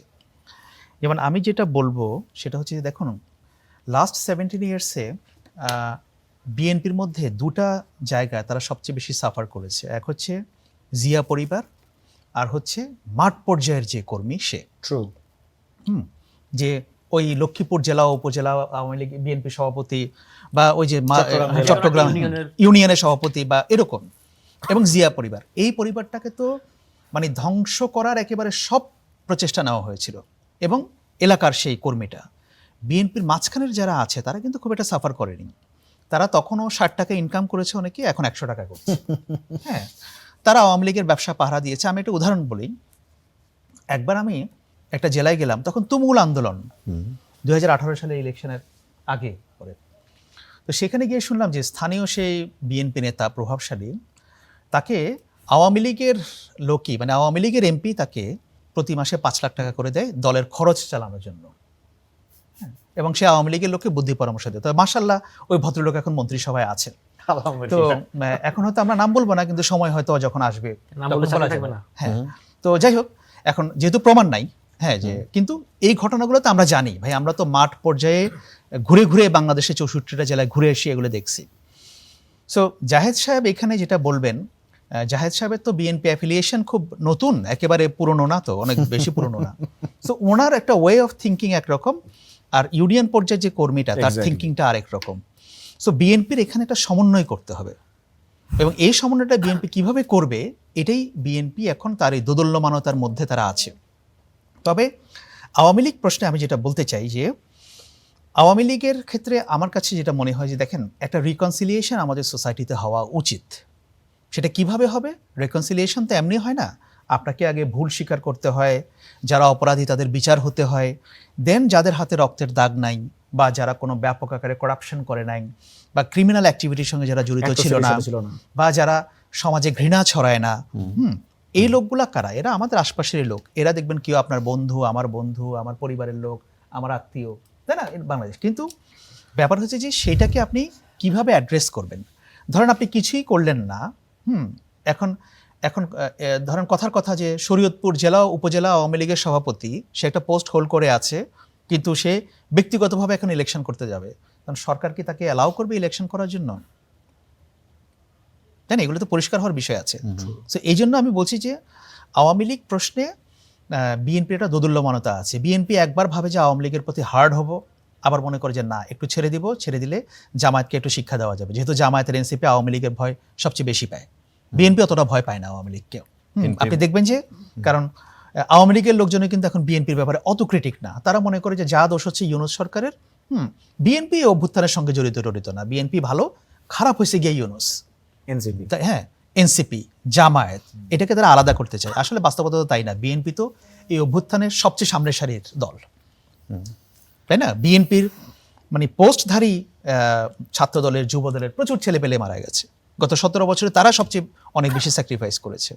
কিন্তু আওয়ামী লীগ দেখাতে চায় যে না, বিএনপিকে আলাদা করতে হবে এদের কাছ থেকে, ওরা খারাপ, বিএনপি ভালো। হ্যাঁ, ওই যে ইন্ডিয়ান পলিসি যেটা আর কি ইন্ডিয়ান সরকার করতো না, যে ইউনূস খারাপ, তার সঙ্গে ডিল করা যাবে না, বিএনপি আসলে আমরা তাদের সঙ্গে ডিল করব, বা নির্বাচনে যে জিতবে তাদের সঙ্গে ডিল করব। একই পলিসি কিন্তু ইন্ডিয়ান থিঙ্কিং এবং আওয়ামী লীগ থিঙ্কিং। আপনি দেখবেন ইভেন ফেসবুকে আপনি যদি এখন বিএনপির কোনো সমালোচনা করেন, বিএনপিকে ডিফেন্ড করতে কিন্তু বিএনপির লোক আসে না, আওয়ামী লীগের লোক আসে। রাইট। সো আওয়ামী লীগ এখন ওই স্পেসটা তৈরি করার চেষ্টা করছে আর কি। এখন সরকারের মধ্যে একটা ওই যে দোদুল্যমানতা ওই জন্য তৈরি হয়েছে যে ঠিক আছে আওয়ামী লীগের কিছু ভোট হয়তো পাওয়া যাবে, আবার তারা ভাবে যে আচ্ছা ঠিক আছে এইভাবে দমন পীড়ন করেও কি পারবো কি না, বা একটু ছাড় দিলে দেখি না কি হয়, পরবর্তীতে আবার ট্যাকল করব। জামায়াত আর এনসিপি তো সবসময় সাথে থাকবেই। সো সবকিছু মিলে আমি বলবো না যে জাহেদ সাহেব যে কথা বলছেন এটাই ফাইনাল কথা। আচ্ছা, ডাক্তার রাকিব। জি, আমাকে ধন্যবাদ আপনাকে। আমি একটু এর আগে একটু দুটো জিনিস অ্যাড্রেস করি। একটা হচ্ছে কি, আপনি ওই মাননীয় স্বরাষ্ট্রমন্ত্রী আজকে যে ব্যাংকিংয়ের বিষয়টা নিয়ে কথা বলছিলেন, তো ব্যাপারটা হচ্ছে কি এই প্রস্তাবটা তুলেছিলেন ডাক্তার শফিকুর রহমান, বিরোধী দলীয় নেতা। তো এটা একটা গুরুত্বপূর্ণ আলাপ, তো উনি সরকারের পক্ষ থেকে উনি এটার কাউন্টার দিয়েছেন, এটা খুব স্বাভাবিক বিষয়। উনি কেন এটার কথা বলতে পারবেন না, এটা আমি আপনি ডিটেক্ট করার কেউ না, নির্ধারণ করার কেউ না, এক নম্বর কথা। সেকেন্ড কথা হচ্ছে কি, সিফাত যে কথাটা বলছিলেন যে এটা তো ওনার মন্ত্রণালয়ের অধীনে, আসলে বিজেপি স্বরাষ্ট্র মন্ত্রণালয়ের অধীনেই। আর থার্ড কথা হচ্ছে কি, এই বিষয়ে আমি আরেকটু কথা বলতে চাই। ব্যাপারটা হচ্ছে কি, এখানে যে একটা বক্তব্য নিয়ে মূলত আলোচনাটা শুরু হয়েছিল, এখানে আসলে তিনি স্বরাষ্ট্রমন্ত্রী হলেও কিন্তু যেহেতু সীমান্ত খুব উত্তেজনা মুহূর্ত, এই মুহূর্তে আমাদের 57তম সম্ভবত 4 দিনে দিল্লিতে বৈঠক চলতেছে বিএসএফ এবং বিজিবির মধ্যকার। তো এই জিনিসটা অত্যন্ত একটা সেন্সিটিভ ইস্যু, এবং এটাতে আসলে আমাদের একটা গ্রাম্য একটা প্রবাদ আছে না যে জিকে মেরে বউকে শিখানো। এখানে আসলে আপনি কিন্তু খেয়াল করে থাকবেন আমাদের বিজেপির মুভমেন্টটা কোন দিকে। আমাদের বিজেপি কিন্তু প্রত্যেকটা সীমান্ত বেশি মোতায়েন করা হয়েছে, এবং তারা কিন্তু একটা ফায়ারিং পজিশন আছে। এবং একপাক্ষিক আপনি যদি একটা সিঙ্গেল ন্যাস থেকে দেখেন, তাহলে জিনিসটাকে আপনি রিড করতে খুব কষ্ট হবে, কারণ অনুপ্রবেশ কিন্তু বাংলাদেশ থেকে হয়, এটা আপনি পুরোপুরি অস্বীকার করতে পারবেন না। বাংলাদেশ থেকে খুব কম পরিমাণ হলেও অনুপ্রবেশ হয়, এখানে চোরাচালান হয়, এখানে ড্রাগ ডিলিং হয়, সবকিছুই হয়। শুধু বাংলাদেশেই হয় না, বাংলাদেশে না, দুই পাশেই হয়, আমি সেটাই বলতেছি। দুই পাশে হয়, এ পাশ থেকেও যায়, ও পাশ থেকেও আসে, দুটাই হয়। তো এখন এই জিনিসটা হচ্ছে ধরেন এটা যেহেতু ওই পাশের লোকজন মারা গেছে কবে? না, আমি এটাকে ডিফেন্ড করতেছি না, ওই পাশের লোক মারা যায় না। এই কারণে হচ্ছে কি, আমাদের যেহেতু এখান থেকে ফায়ারিং পজিশন রেডি করা হচ্ছে, আপনি খেয়াল করে থাকেন এখানে যতক্ষণ পর্যন্ত তাদের ল্যান্ডে আছে, এই যে এখনো পর্যন্ত আমি রিপোর্টে দেখলাম 10 জন মানুষের খোলা আকাশের নিচে এরকম নিউজ করতেছে, তো ওখানে যতক্ষণ ওদের পজিশন আছে ততক্ষণ পর্যন্ত আমাদের বিজিবির কিছু করার নাই। যখন নো ম্যানস ল্যান্ডে আসে তখন এটা নিয়ে পতাকা বৈঠক হয়। তো যখন আপনি এখান থেকে জোরপূর্বক পুশব্যাক করার চেষ্টা করেন, তখন আপনি কি করবেন? আমাদের সামনে কিন্তু দুইটা বাস্তবতা আসতেছে। একটা বাস্তবতা হচ্ছে কি, আপনি যদি এটাকে টলারেট করেন, তাহলে আমাদের সামনে আরেকটা রোহিঙ্গা বাস্তবতা আসবে। আর যদি আপনি এটাতে খুব স্ট্রিক্টলি ওয়েতে থাকেন, তাহলে হচ্ছে কি এটাকে আপনি ঠেকাতে পারবেন। সুতরাং আমি মনে করি যে এখানে আসলে ডিপ্লোম্যাটিক মেসেজ দেওয়ার জন্য, এটাই তো। আচ্ছা, সেটা আরেক আলোচনা, আমরা ডিপ্লোম্যাটিক মেসেজ দেওয়ার জন্য, ডিপ্লোম্যাটিক মেসেজ দেওয়ার জন্য অলরেডি কিন্তু অতিরিক্ত মোতায়েন করা হচ্ছে। এখনো কিন্তু আমি নিউজ দেখলাম নওগাঁ, লালমনিরহাটে এখানে উত্তেজনা পরিবেশ চলতেছে। গতকাল সারা রাত সাতক্ষীরাতে এরকম হয়েছে, এবং সেখানে আমি আরেকটা বিবিসি বাংলা একটা রিপোর্ট দেখলাম, 116টা মোর্চা রয়েছে 4000 কিলোমিটারের মধ্যে, প্রতিটা মোর্চা মাত্র 5 কিলোমিটার কভার করে, বিশাল বড়। এই এতগুলো বিষয় পুশিনের ঘটনা ঘটছে, এবং ওখানকার ওই দেশের এখন যিনি মুখ্যমন্ত্রী ওই পাশের, তিনি বলছেন যে 5000 মানুষকে বাংলাদেশে পাঠিয়ে দেওয়া হয়েছে, আনুষ্ঠানিকভাবে মিডিয়ার সামনে বলছেন তিনি। আবার এদিক দিয়ে আমরা দেখলাম যে সরকারের কোনো জায়গায় মানে হাই কমিশনারকে ডেকে জিজ্ঞেস করা হয় নাই, এখন হাই কমিশন নাই, ভারপ্রাপ্ত হাই কমিশনার তাকে এরকম আনুষ্ঠানিক কোনো বক্তব্য একটা দিক। আচ্ছা, এটা আরেক দিনের আলোচনা। আমরা যেহেতু আর থার্ড বিষয় হচ্ছে কি, আপনি এই মুহূর্তে ওই নির্বাচন নিয়ে বিষয়টা আলাপ উঠালেন, যে স্থানীয় সরকার নির্বাচনে আমার এখানে একটা আর্গুমেন্টের জায়গা আছে। দেখুন, এই ব্যাপারটা যদি ধরেন আমাদের এবারে যে সর্বশেষ 12 ফেব্রুয়ারি যে ইলেকশনটা হলো, সেই 12 ফেব্রুয়ারি ইলেকশনে আওয়ামী লীগ নিষিদ্ধ ছিল, তাই না? এখন এখানে কিন্তু আলাপটা ধরেন, আপনি যে প্রশ্নটা সিফাতকে করলেন, ধরেন সে আওয়ামী সমর্থক, তার কোনো ফৌজদারি অপরাধ নেই, তাহলে আপনি কি তাহলে তাকে ইলেকশন থেকে বঞ্চিত করতে পারবেন? যে কোনো ইলেকশনে সে যদি তার নিজে স্বতন্ত্র ইলেকশন করে, কারণ স্বতন্ত্র ইলেকশন যে কেউ করতে পারে, আমি আপনি যে কেউ করতে পারি। ইভেন আপনি নিশ্চয় মনে আছে গোবিন্দ প্রামাণিক, তিনি হিন্দু মহাসচিব জোটের একটা সভাপতি, কিংবা তিনি আমি সমর্থক, তিনি ইলেকশন করেছেন। তো স্থানীয় সরকার নির্বাচনে যদি আপনি ধরেন এরকম কোনো মানুষ আপনি যদি ইলেকশন করেন, ধরেন তিনি primary school retirement teacher, say for example, বা উনি আমি সমর্থক, আমি মুজিবকে লালন করে কথার কথা করতেই পারে, কিন্তু তিনি কোনো ফৌজদারি অপরাধের সাথে জড়িত না, কোনো ফৌজদারি অপরাধের সাথে জড়িত না থাকে। আর যেহেতু আবার স্থানীয় নির্বাচনটা প্রতীক মার্কা থাকতেছে না, সুতরাং যে কেউ মার্কা ইলেকশন করতে পারে। ইভেন সেখানে আপনি ধরেন বিএনপির যদি 5 জন ইলেকশন করতে পারে, আপনি বাধাদার কেউ নাই। জামাতে যদি 5 জন করতে পারে, এনসিপি যদি করতে পারে, আপনি বাধাদার কেউ বাধা নাই। ইভেন আপনার নিজের দলের লোকের আপনার বাধাদার সে আইনটা নাই। তো সেই ক্ষেত্রে আমি যদি আপনাকে বলি, আমি জানার জন্য, এটা আমি বলতেছি না, আমি জাস্ট জানার জন্য, সেই ক্ষেত্রে সে ব্যক্তিটাকে আপনি কিভাবে বাধা দিবেন? আপনি যদি বাধা দেন তাহলে তো আপনার একটা ফেসিজম কায়েম করবেন। কারণ আপনি যদি কোনো অপরাধের সাথে জড়িত না থাকে, তাহলে আপনি তাকে ইলেকশন কিভাবে বাধা করবেন? সে আমি সমর্থক। এখন আওয়ামী লীগের ধরেন কথার কথা 2 কোটি ভোটার আছে। এখন 2 কোটি ভোটার তো 2 কোটি মানুষ তার ফৌজদারি অপরাধী না, সমর্থক আছে। তো তাহলে এটাকে আপনি কিভাবে হ্যান্ডেল করবেন? তো এটাকে হ্যান্ডেল করার জন্য রাষ্ট্রের কোনো, এটাই আমি মনে করি আমার যেটা আন্ডারস্ট্যান্ডিং জায়গা থেকে, আমি আজকে ডক্টর জাহিদুর রহমানের এই মানে বক্তব্যটাও দেখলাম, নিউজও দেখলাম, উনি আসলে এটাকেই সম্ভবত মিন করার চেষ্টা করছেন। এবং এটা উত্তর আমার কাছে নয়, আপনাদের কাছে থাকলে নিশ্চয় আপনারা, আমার 2 আলোচকের কাছে থাকলেও ওনারা বলতে পারে। আচ্ছা, এটা সীমান্ত পরিস্থিতি নিয়ে আমি একটা কথা comment করতে চাই। আমি একটু যোগ করতে চাই, ভাইয়ের বলে আমাকে বলুন। আমি যেটা মনে করি যে সীমান্ত পরিস্থিতি গভর্নমেন্ট যেভাবে ডিল করেছে, that is the perfect way, এবং তারা তাদের সর্বোচ্চ ভাবে, আমি সেটাই বলতেছি। এটা মানে এখানে আমি কোনো ল্যাপস দেখতে পাচ্ছি না। এবং আপনি দেখেন যে আমাদের সীমান্তরক্ষী বাহিনী এবং গ্রামবাসীর অ্যাটিটিউড চেঞ্জ হয়ে গেছে, এবং এটা যদি গভর্নমেন্ট থেকে না আসতো এটা কিন্তু হতো না। সো আপনি হয়তো বলতে পারেন যে হ্যাঁ, হাই কমিশনারকে ডেকে কেন বললো না, বা একটা চিঠি কেন দিল না, সেটা কিন্তু পররাষ্ট্র প্রতিমন্ত্রী বলেছেন যে অলরেডি এটা কনভে করা হয়েছে ইন্ডিয়ার কাছে। এবং বাট ফ্রন্টিয়ারে যে ব্যাপারগুলো হচ্ছে একেবারে সীমান্তের জায়গায়, সো ওইখানে আপনার গভর্নমেন্টের যে পজিশন, আমাদের বিজেপির যে পজিশন, এটা অ্যাবসলিউটলি রাইট, এবং তারা তাদের সর্বোচ্চটুকু করছে, 100% করছে। এবং এখানে আমি মনে করি যে সরকার একটা মানে খুব ব্যাপক ধন্যবাদ পাওয়ার যোগ্য। আচ্ছা, না, আমি এখানে যে কথাটা প্রসঙ্গে আসছিলাম, যে ভাই একটা কথা বলছেন যে মানে এটা আসলে কি বুঝাতে চাইছেন আমি এটা বুঝি নাই আর কি। তো এটা হয়তো আরো ক্ল্যারিফাই ওনার কাছ থেকে হতে চাইবো আর কি। মানে সীমান্ত হত্যা প্রসঙ্গে বা বিশেষ এই সংজ্ঞায়নে আমাদের সালাউদ্দিন সাহেব যে সংজ্ঞাটা দিয়েছেন, তাতে আসলে কি ডিপ্লোম্যাটিক মেসেজ সেন্ড হয়েছে এটা আমি আসলে খুব একটা জানি না আর কি। হ্যাঁ, বলিন আপনি, সমস্যা নাই। মানে আপনি যখন বলছেন যে আপনার বাংলাদেশ থেকে অনুপ্রবেশ ঘটে, মাদক কারবারি যায়, তারপর পশু চোরা কারবারি যায়, আর অনেক কিছুই যায়, তা আপনি ধরেন এখন কেউ যদি মাদক কারবারিও হয়, কেউ যদি চোরা কারবারিও হয়, আপনি কি বিএসএফ কি কাউকে গুলি করতে পারে কিনা? আমি শেষ করি। The first question is that আপনি আপনার টেরিটরিতে আছে, আপনার ডোমেস্টিক টেরিটরিতে আছে, মানে বিএসএফ এর ডোমেস্টিক টেরিটরিতে আছে, এই কারণে আপনি কাউকে গুলি করতে পারবেন না। এবং এইটা ইটসেলফ একটা বর্ডার কিলিং। বাংলাদেশ ভারতের আপনার এর আগে একটা কোঅর্ডিনেটেড বর্ডার ম্যানেজমেন্ট প্ল্যান হয়েছে, সেটা অনুযায়ী বলা হয়েছে যে আপনি যদি এই ধরনের মানে যেটাকে আমরা বলছি ট্রান্সবাউন্ডারি ক্রাইমগুলো যেগুলো হয়, ইলিগাল ট্রেসপাস বা এই ধরনের ইস্যুতে, সেক্ষেত্রে বলা হয়েছে ফ্ল্যাগ মিটিং থেকে শুরু করে কোঅর্ডিনেটেড প্ল্যান, ডিপ্লোম্যাটিক মিটিংস, এগুলো চলে, তারপর হচ্ছে একটা সিদ্ধান্ত আসবে। কিন্তু আপনি তো মানে পাখির মতো মানুষকে গুলি করে মারতে পারেন না। এবং ইনফ্যাক্ট জাতিসংঘের যে আপনার ওয়েপন্স নিয়ে ফায়ার আর্মস রেগুলেশন যেটা আছে, সেখানে স্পষ্ট বলা আছে যে আপনি লিথেল ওয়েপন তখনই আপনি ইউজ করতে পারবেন যখন আপনি ইফেক্টিভ সকল আদার মিনস আপনি অলরেডি ইউজ করে ফেলছেন, এবং যে ব্যক্তি সামনে আছে সে আপনার জন্য এমিনেন্ট ডেঞ্জার এবং থ্রেট তৈরি করছে, তখনই আপনি লিথেল ওয়েপন আপনি ইউজ করতে পারবেন, তার আগে পারবেন না। তো ফলে আপনি যখন সালাউদ্দিন সাহেব যখন তার বক্তব্য দিয়ে এমন একটা কিছু বুঝাচ্ছেন যে হ্যাঁ এটা তাদের আভ্যন্তরীণ বিষয়, এটা তাদের আভ্যন্তরীণ বিষয় না, internationally it is recognized as border killing. এটা নিয়ে হিউম্যান রাইটস ওয়াচ থেকে শুরু করে অ্যামনেস্টি ইন্টারন্যাশনাল প্রত্যেকের ভুরি আর্টিকেল আছে, এবং সেগুলোর আমি মনে করি যে তারা যাওয়া উচিত। এবং আপনি উনার যে কথাটা উনি বলেছেন, সেটা বিএসএফ এর সাবেক এক ডিরেক্টর জেনারেল, নাম হচ্ছে রামান শ্রীবাস্তব, উনি মোস্ট প্রবলি 2011 সালে ছিলেন, ডাইরেক্টর জেনারেল ছিলেন। তিনি তার একটা বক্তব্যে বলেছিলেন যে we should not feel, I quote, we should not feel sorry about the illegal Bangladeshis entrance, যারা হচ্ছে বাংলাদেশে প্রবেশ করতেছে, বাংলাদেশ থেকে ভারতে প্রবেশ করতেছে, কারণ তারা হচ্ছে গিয়ে ইলিগাল ট্রেসপাসার, সুতরাং তাদেরকে কিল করা মানে এটা জাস্টিফায়েবল। আমি বলছি না যে সালাউদ্দিন সাহেব জাস্টিফাই করছেন, কিন্তু কথা হচ্ছে উনার যে পরিভাষা, উনার যে সংজ্ঞায় উনি দিচ্ছেন, যেটা তাদের domestic issue, it's not domestic issue. আপনি এটাকে চাইলে ইন্টারন্যাশনাল, যদিও রোম স্ট্যাটিউটের সাথে আমাদের মানে ভারত এটার পার্টি না, তারা এটা পার্টি না, কিন্তু পার্টি না হলেও আপনি এখানে যাইতে পারেন, এই বিষয়ে কথা বলতে পারেন, কারণ এটা গ্রেভ হিউম্যান রাইটস ভায়োলেশন অংশ। এবং পুশিন ইস্যুতেও অফকোর্স এখানে যাওয়ার অপশন আছে, কারণ মায়ানমারও কিন্তু পার্টি না, বাট ইয়েট মায়ানমার এবং বাংলাদেশের এই যে রোহিঙ্গা যে রিপ্যাট্রিয়েশন ইস্যু, সেই জায়গায় কিন্তু বাংলাদেশ গিয়েছিল এবং মায়ানমারকে কিন্তু রিকোয়ার করছে আইসিসি থেকে। তো ফলে এই জায়গাটা আছে। আমার কথা হচ্ছে আপনি যখন একটা দায়িত্বশীল জায়গা থেকে এমন একটা মন্তব্য করেন যেটা বিএসএফ এর সাবেক ডিজির কথার সাথে মিলে যায়, আমি বলছি না যে হি জাস্টিফাইড দ্য কিলিং, বাট যখনই আপনি বলছেন এটা তাদের ডোমেস্টিকের অংশ, তখন সে একটা ডোমেস্টিক ল পাস করে দিল যে ইলিগাল কারো দেখলে গুলি করে দিবে, মানে ডোমেস্টিক দিয়ে আপনি এটা মোকাবেলা করতে পারবেন না বর্ডার কিলিংকে। আপনাকে বলতে হবে দিস ইজ মানে গ্রেভ হিউম্যান রাইটস ভায়োলেশন, এবং এটা শুধুমাত্র ডোমেস্টিক লতে যে ভুল হয়েছে এরকম না, এটা ইন্টারন্যাশনাল ল অনুযায়ী আপনি ভুল কাজ করছেন।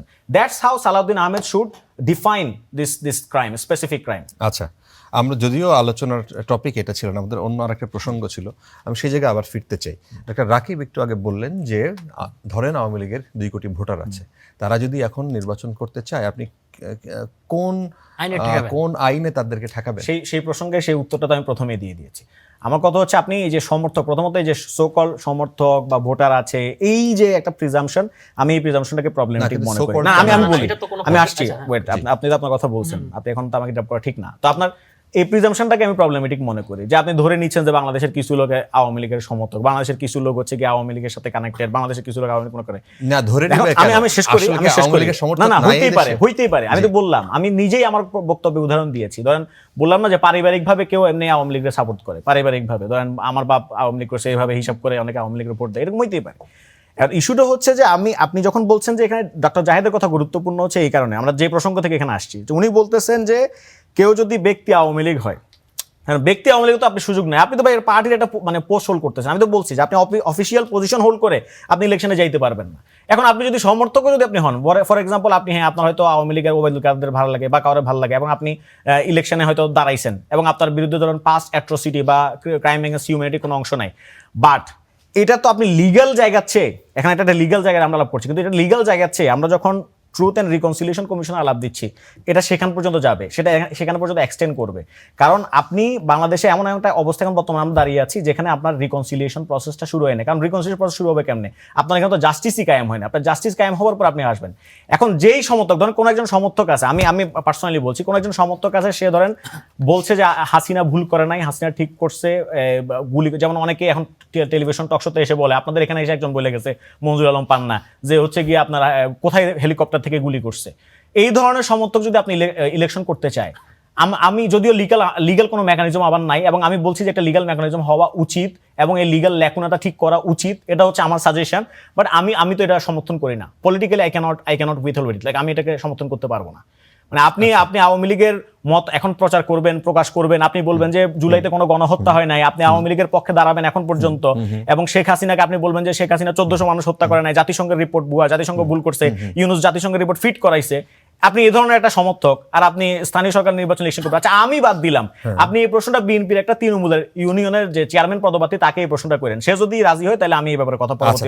সে যদি রাজি হয়, আপনার চট্টগ্রামে নিষিদ্ধ ছাত্রলীগের মিছিল করার ক্ষেত্রে নিরাপত্তা দেওয়ার বিষয়ে সংগঠনটির এক নেতার সঙ্গে এনসিপি নেতার হোয়াটসঅ্যাপের কথা নিশ্চয়ই আপনি হয়তো জানেন।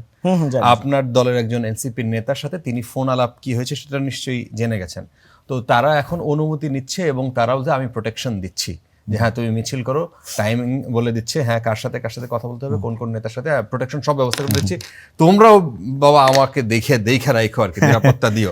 এই বিষয়টা নিয়ে কি আপনাদের অবস্থান কি? আমাদের অবস্থান এটা ক্লিয়ার। কারণটা হচ্ছে, যিনি এইটা করেছেন তিনি তার পূর্বেই যখন চট্টগ্রাম মহানগর কমিটি হয়েছিল তখনই তিনি পদত্যাগ করেছেন। মানে কমিটির নানা শৃঙ্খলাজনিত ইস্যু, কমিটি তার পদ ঠিক হয় না, এটা হয় না, ওইটা হয় না বলে তিনি এনসিপির না, তিনি এসডিবির বর্তমানে কোনো পদে না, কারণ তিনি পদত্যাগ করেছেন।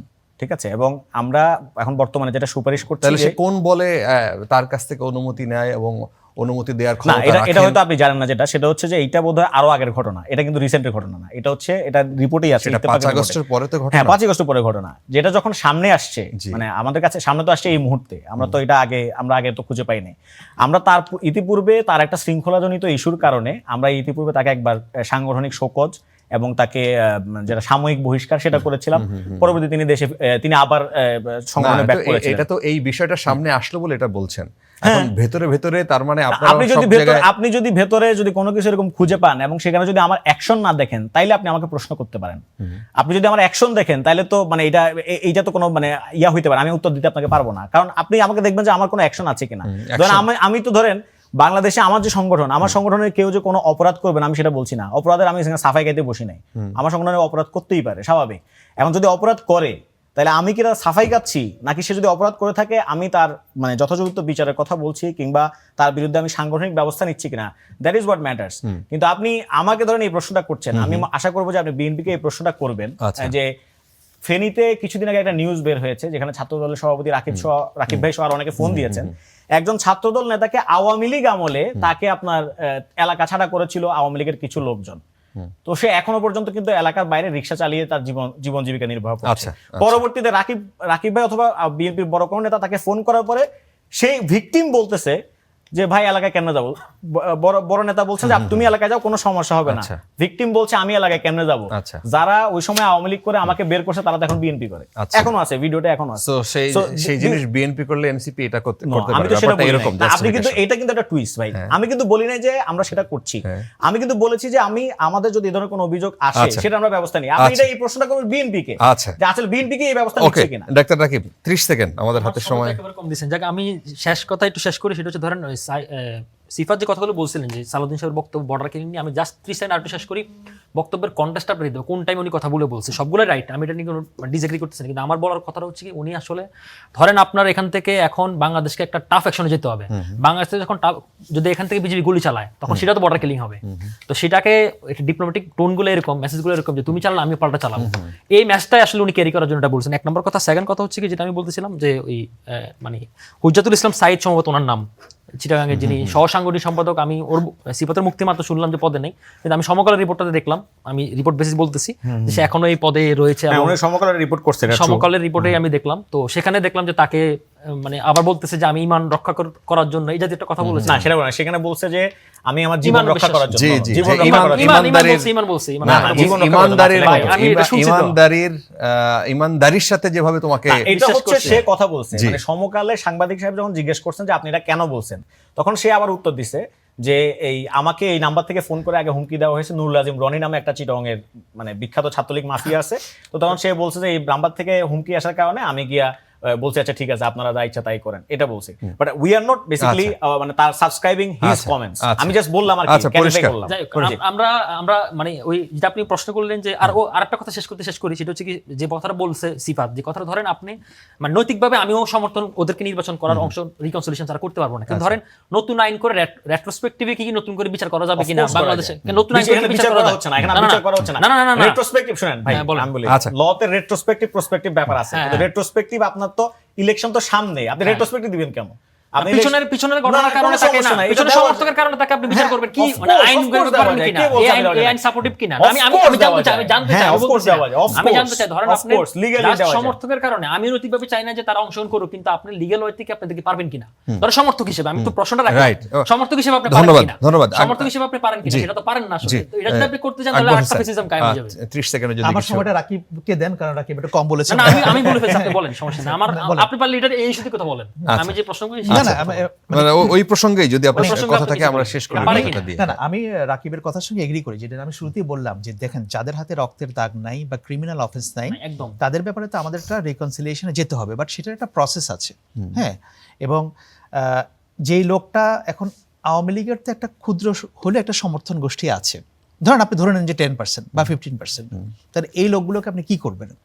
তো বেটার হচ্ছে তাদেরকে যদি আমরা একটা প্রপার ডেমোক্রেটিক এনভায়রনমেন্টের মধ্যে আনতে পারি, যদি তাদের ওই লেগাসিটা না থাকে, হ্যাঁ, তাহলে পরে আমার মনে হয় যে ওটা একেবারে ইন্টারাপ্ট করি। ধরেন সে আমি সমর্থক, কিন্তু স্থানীয় সরকারের বিষয়ে তো নৌকা জানিস কিছু নাই, হ্যাঁ, এখন সে ধরেন কলস মার্ক ইলেকশন করবে, তাহলে আপনি তার কি ওয়ার্ড কেমন, আমার বলেন আটকানোর প্রসেসটা বলেন। সিফাত যেটা বলার চেষ্টা করছে আটকানোর যে প্রসেসটা মানে কি? অফিস হোল্ড, আমি যেটা বুঝতে যে অফিস হোল্ড করে আপনি ইলেকশন করতে পারবেন না, সে আমলি কি ব্যানার করবে না, তো সে ব্যক্তি ইলেকশন করবে। ব্যক্তি ইলেকশন না, আপনি না তাইলে ধরুন আপনি শরীয়তপুর জেলা, ভাই যেটা বলছে শরীয়তপুর জেলার আহ্বায়ক আওয়ামী লীগের, না সে তো কোনো পদে নাই, জায়গা পদে ছিল না। আমরা তো এটাই বলছি, আমরা তো এটাই বলছি, তাহলে সে করতে না, পারবে না, সেটা তো অন্য হিসাব, আমি তো বলছি সমর্থক, আমি না, বললাম আমি সমর্থক। সমর্থকের মধ্যে এখানে ধরেন আমি বললাম আমি সমর্থকের মধ্যে আমি ডিফাইন করছি, আপনি যদি এখানে রিকনসিলিয়েশন প্রসেস হয় নাই, Right. আপনি কোন সমর্থকে রাখবেন? Right. আপনি কি মঞ্জুর আলম পান্না মার্কা সমর্থকের দিয়ে আপনি ইলেকশন করাবেন কিনা, সেটা হচ্ছে না গুরুত্বপূর্ণ। লিগ্যালি পারে কিনা, আমি কথার কথা বলছি। আমি তো বলছি লিগ্যালি পারছে না, Legally পারে কিনা? লিগ্যাল তো আপনি লিগ্যাল ল্যাকুনা যে আছে সেটা তো আমি প্রথমেই স্বীকার legally পারে করছি, কিনা? কিন্তু আমি বলছি যে সেই লিগ্যাল জি। যদি ভিত্তি তৈরি করা যায় সেটা ভালো হবে। This is rather a political decision, এটা একটা লিগ্যালের চেয়ে মোর একটা রাজনৈতিক সিদ্ধান্ত। আচ্ছা, কিন্তু রাজনীতি সিদ্ধান্ত করলে তখন সেটা আরেকটা অনেক ধন্যবাদ, সিদ্ধান্ত নিতে অনেক পারবে না, ধন্যবাদ। এটা বাকি আলাপ অফ এয়ারে। দর্শক, আজকে আমাদের কল আলাপ এই পর্যন্তই। অনেক ধন্যবাদ যারা এতক্ষণ আমাদের সাথে ছিলেন।